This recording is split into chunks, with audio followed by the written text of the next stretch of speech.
ladies and gentlemen, to a slightly later than totally expected What's in the Box. You see, guys, as of right now, it is February 2nd, but tonight's box was the one for January. It took that long for Comic Bento to send me their monthly offering, which is awesome.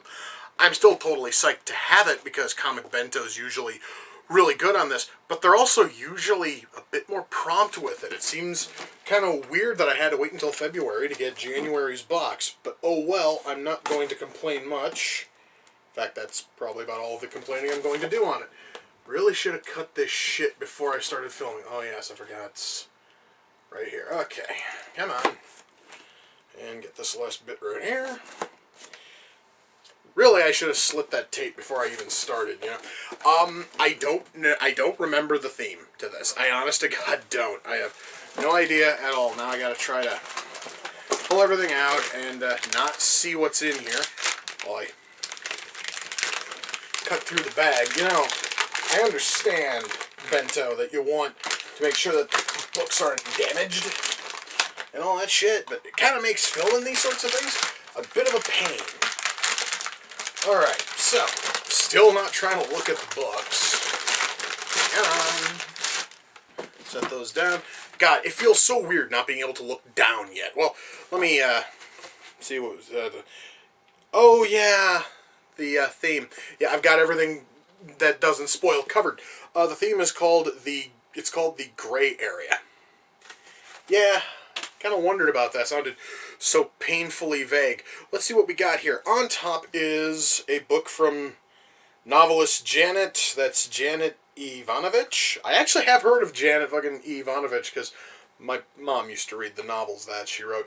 Apparently she worked on a graphic novel at some point, published by Dark Horse. The book is called Troublemaker. I don't know anything about it. I don't even know what kind of books Janet Ivanovich writes.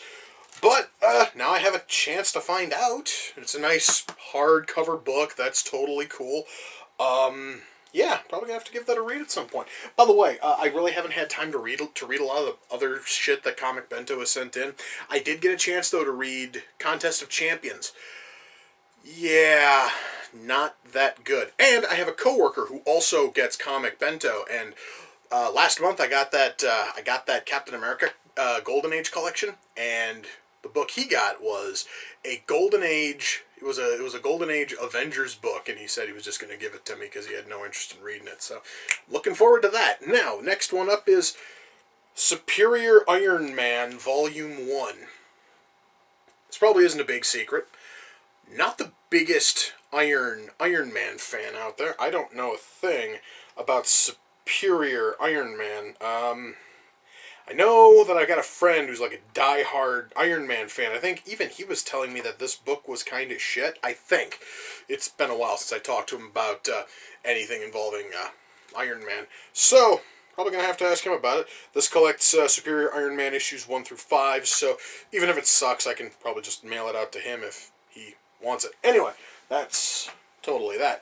Next one up is a book from Aspen, which were the people who made Executive Assistant Iris, a book that had a really awesome premise, was a little bit of a letdown. This book is called Lola XOXO. That's all I know, is that it's published by Aspen. It's called Lola XOXO. Lola, a young woman with a resolve, fortified by a lifetime of survival on her own, must journey across the nuclear-decimated United States in order to find the family that was taken from her. Sounds awesome. Let me take a look at some of the art here. Ooh, and the art's all like a nice like hand fucking painted thing. That looks really... Wait. Well, that isn't so cool. You guys see how thick this thing is? All of this is just variant covers and shit. So that's a touch. That there's a touch of a letdown. I've always hated it, guys, when maybe like a fifth of your fucking book is just nothing but like galleries and shit. Please just give us the content, the actual book.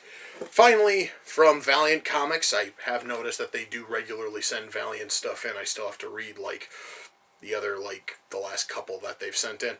This is Rye, Volume 1. I have vague memories of Rye from when Valiant was first around.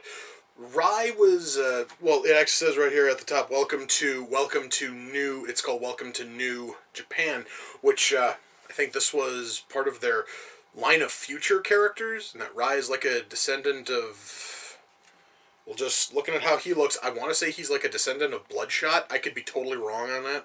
Valiant had this absolutely fucking demented canon, and it was really tight, really strong. I'm kind of curious how the new take on Rye is going to be.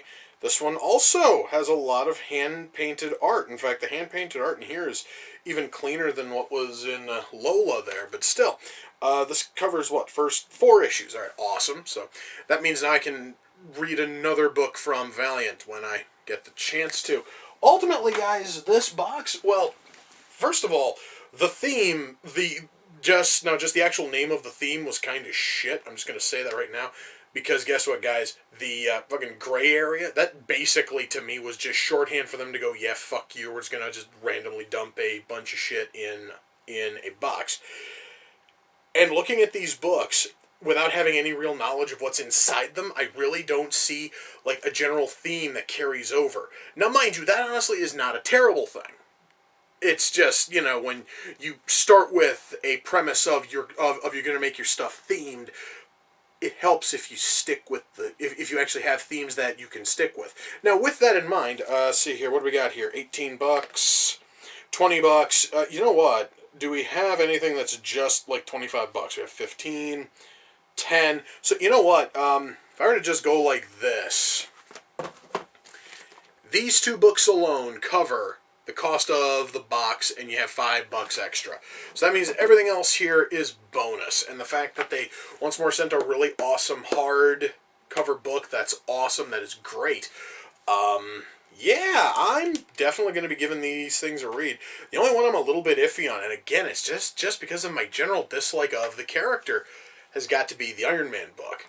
But I also don't really have a big care for Mega Man or Sonic, and I still have that Mega Man Sonic crossover book that they sent in. I think that was like 2 months ago, and I am going to get around to reading all of these. It's just that I get caught up in reading like so much shit that, you know, certain things just wind up getting totally lost. So that's actually why I've got a massive pile of books over there.